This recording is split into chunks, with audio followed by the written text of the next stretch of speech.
जैसे ही भगवान गंगा के दूसरे तट पर उतरे, खड़े हुए, तो केवट उतर दंडवत कीन्हा, प्रभु सकुचे यही कछु नहीं दीना। जैसे ही केवट ने भगवान को प्रणाम किया तो भगवान संकोच में पड़ गए कि मैंने इसे कुछ दिया नहीं, लेकिन आपसे मैंने अभी अभी मात्र 2 मिनट हुए हैं एक भाव बताया था, सुनाया था कि आप भगवान के हो जाओ, भगवान योगक्षेम वहम करेंगे। बोलो कहा था कि नहीं कहा था? लेकिन केवट तो वास्तव में भगवान का हो गया है। केवट तो केवल भगवान का चरणोदक लेना चाहता है, लेकिन भगवान कह रहे प्रभु सकुचे यही कछु नहीं दीना, मैंने इससे कुछ नहीं दिया। आपको एक बढ़िया भाव बताएं, जो केवट को देने के लिए भगवान के हाथ में आया, आज तक वो किसी के लिए नहीं भगवान के हाथ में आया जो केवट के लिए आया। क्या आया? भगवान के पास तो नहीं है कुछ, लेकिन श्री किशोरी जी के पास है, जानकी जी के पास है। सिया पिए ही की जान निहारी, मणि मुदरी मन मुदित उतार। ये मणि में कौन सी मणि है? इसमें वो मणि है जिसको चित्ररूपा कहते हैं। चित्ररूपा मणि की विशेषता क्या है? जिसके पास होती है, याद रखना, उसकी संपूर्ण मनोकामनाओं को पूरा करती है। जो भी मांगोगे, जैसे कल्प वृक्ष के नीचे आपने जो मांगा सो आपको मिला, लेकिन समस्या ये है कि कल्प वृक्ष तो स्वर्ग में है। अच्छा एक बात बताओ, स्वर्ग में है, देवताओं के पास है, मिलेगा आपको, लेकिन मर के जाओगे तब न मिलेगा। भाई मिलेगा तो, लेकिन मरना पड़ेगा, स्वर्ग जाओ तब आपको कल्प वृक्ष मिल जाएगा। लेकिन कोई व्यक्ति मरना पसंद करेगा क्या? नहीं नहीं नहीं, यही मिलना चाहिए। तो मैं कहता हूं जो देवताओं के पास कल्प वृक्ष है उससे भी ज्यादा महिमा मंडिता है क्या? मुद्री। लेकिन ये कल्प वृक्ष रूपी मुद्री ये किसके पास थी? ये महाराज जनक के पास थी। जनक जी महाराज इसलिए वैभवशाली हैं, यानी देवराज इंद्र भी जो संपदा नीच ग्रह सोहा, सो बिलोक सुरनायक मोहा। देवराज इंद्र भी लज्जित होता है मिथिला की संपत्ति को देख करके। क्यों? ये मणि का प्रभाव है। ये किसका प्रभाव है? मणि का। जो भी उस मणि का दर्शन कर लेता है, चिद्रूपा मणि का, उसके घर में संपदा आ जाती है। यानी कुबेर भी लज्जित हो जाता है, इंद्र भी लज्जित हो जाता है। यह है जनकपुर के राजा महाराज श्री जनक की चिद्रूपा मणि की विशेषता। लेकिन महाराज श्री जनक ने जब सीता जी के पैर पखारे तो उस समय वो मुद्री सीता को दे दी कि बेटी मैं वो दे रहा हूं जो किसी के पास नहीं है। ये जितने भी राजा महाराजा हैं उनका, समस्त राजा महाराजाओं का वैभव तेरे सामने फीका होगा।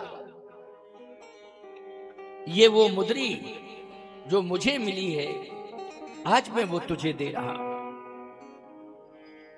इसलिए सीता जी को वो मुद्री मिल गई और आज वही मुद्री बर बिलोक दंपति अनुरागे और पाए पुनीत पखारन लागे, पाए पुनीत पखारन लागे, पाए पुनीत पखारन लागे।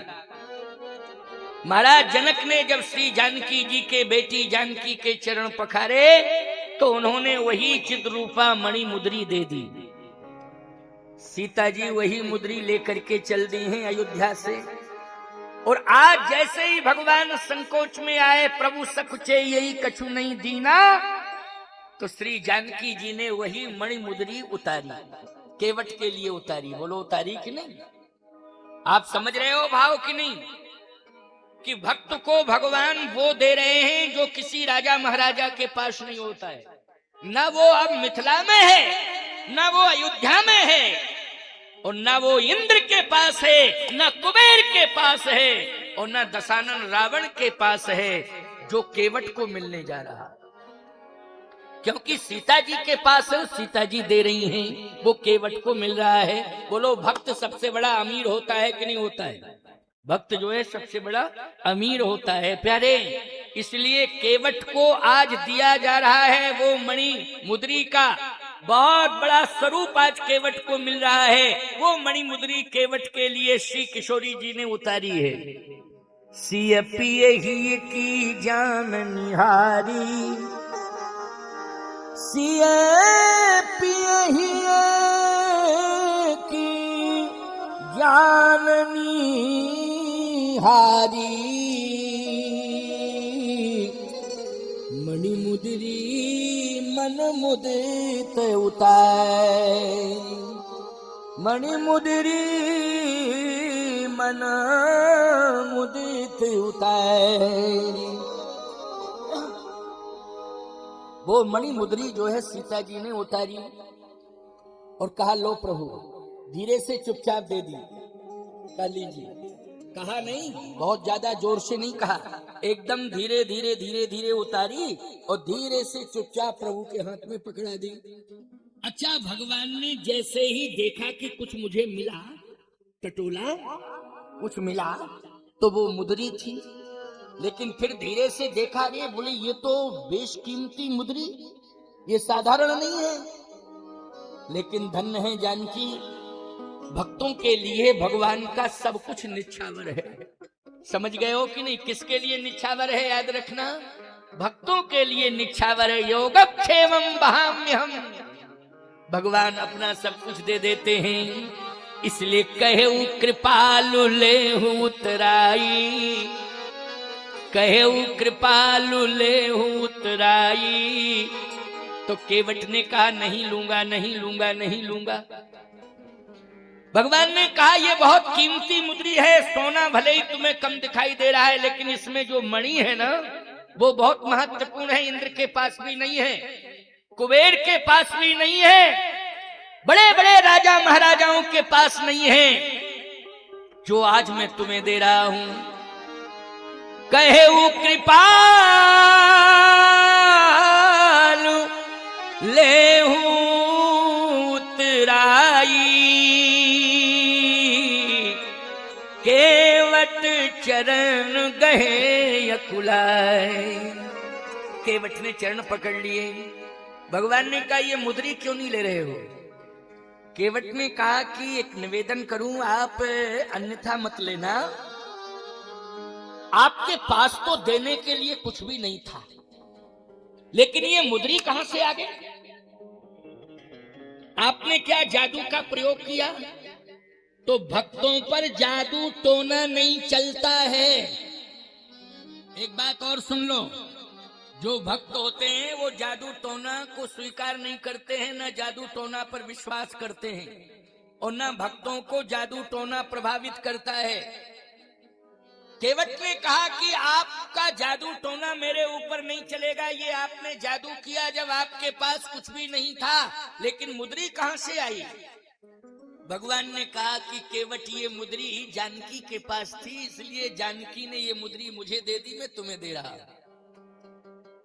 केवट ने कहा कि जानकी जी के पास, सीता जी के पास मुद्री कहां से आई?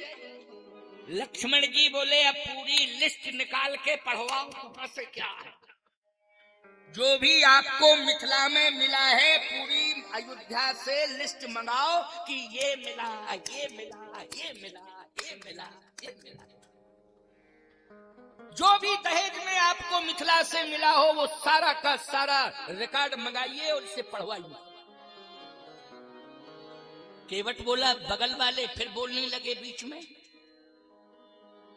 बात ही नहीं हो रही बगल वालों से, आमने सामने डायरेक्ट हो रही है बात। भगवान राम बोले, तुम चुप रहो लक्ष्मण, बीच में क्यों? कहे, इसलिए बोल रहा हूं कि बर्दाश्त से बाहर है, मैं बर्दाश्त नहीं करूंगा बिल्कुल। राम जी बोले अभी तो आगे चल करके तुम्हें बहुत बर्दाश्त करना पड़ेगा, अभी तो केवट ही बोल रहा है। लक्ष्मण सीता की बात भी तुम्हें बर्दाश्त करनी पड़ेगी। मरम वचन सीता जब बोला, हरि प्रेरित लक्ष्मण मन डोला। श्री जानकी जी ऐसा मर्मयुक्त शब्द बोली थी लक्ष्मण से कि लक्ष्मण कांपने लगे थे। इसलिए आगे चल करके तो तुम्हें और भी सुनना पड़ेगा, अभी चुप रहो, अभी बोलने की जरूरत नहीं, चुप रहो। लक्ष्मण जी बोले ठीक है, मैं कुछ नहीं बोलूंगा। भगवान ने कहा कि केवट ये सीता ने मुद्री दी है और सीता जी को इनके पिताजी ने दी थी महाराज जनक ने। केवट ने कहा कब दी थी जनकपुर में? कहा जब जनक जी महाराज ने चरण पखारे थे ना, तो चरण धोए थे, उसी समय ये मुद्री सीता जी को दे दी। तो केवट बोला चरण धोने में लिया जाता है कि दिया जाता है? ये बताओ, रिकॉर्ड खराब क्यों करवा रहे? क्यों भाई? भाई चरण धोने में महाराज जनक ने चरण धोए तो मुद्री दी, और हमने चरण धोए तो हम ले लें। ये रिकॉर्ड खराब नहीं होना चाहिए। बोलो भाई, ये त्याग की पराकाष्ठा है कि नहीं? ईमानदारी के साथ बताओ। दो टूक बात कर रहा है, कहता है कि हम गरीब हैं, हमारे पास देने के लिए कुछ नहीं था प्रभु, तो हमने कम से कम, जब जिन भक्तों के पास न धन है, न द्रव्य है, न शरण है, वो कहां से देंगे?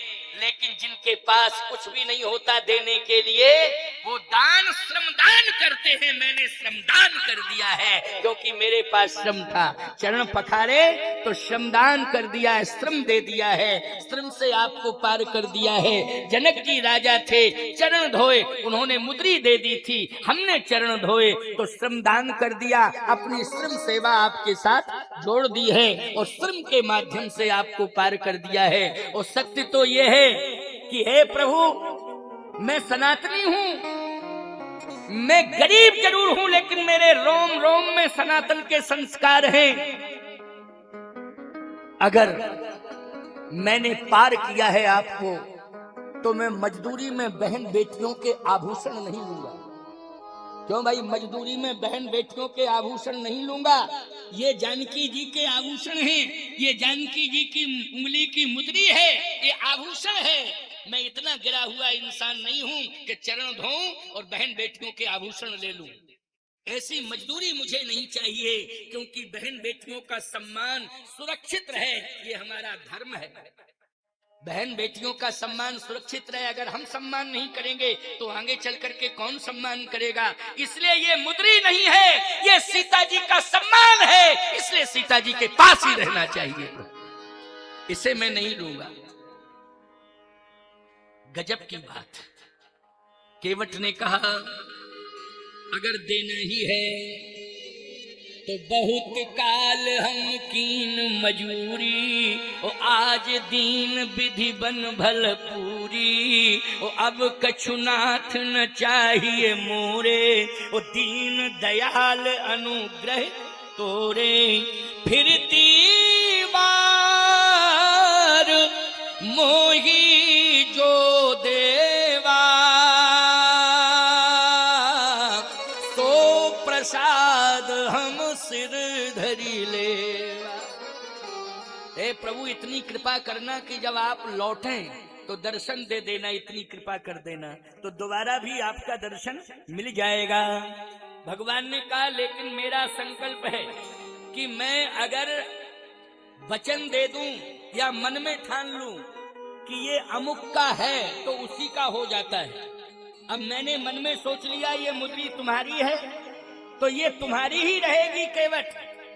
तो केवट ने कहा कि अगर आपका ये संकल्प ही है तो आपको मैं राजा मान रहा हूं। अयोध्या के लोग भले ही ना माने, लेकिन आज केवट आपको राजा मान रहा है और मैं आपकी प्रजा हूं, आप मेरे राजा हैं। ये एक मजदूर की मजदूरी आपके पास जमा रहेगी, क्योंकि मैं प्रजा हूं और जब आप राक्षसों का वध करके अयोध्या जाएंगे और अयोध्या के राजा बनेंगे तो सबसे पहले इस मजदूर की मजदूरी को अयोध्या के खजाने में जमा कर देना। जब जरूरत पड़े तो सबसे पहले अयोध्या के अस्तित्व को बचाने के लिए ये मुद्री समर्पित कर देना। बोलो भाई, कितना बड़ा समर्पण है, कितनी बड़ी पराकाष्ठा है समर्पण की। इसलिए मैं कहना चाहता हूं, कान खोल करके सुन लो, इन भावों को हृदय में रखना चाहिए, क्योंकि समय पर ये काम आएंगे और समय पर आपके लिए समाधान बन जाएंगे। ये भाव साधारण नहीं है, जन जन के हृदय में ये भाव होने चाहिए। भगवान के नेत्रों में आंसू आ गए और कहा, हे प्रभु, ये मुद्री संकट मोचन है, ये मुद्री साधारण नहीं है, आगे संकट ही संकट है। इसलिए जब भी बड़े से बड़ा संकट आएगा तो ये मुद्री संकट मोचन बन जाएगा।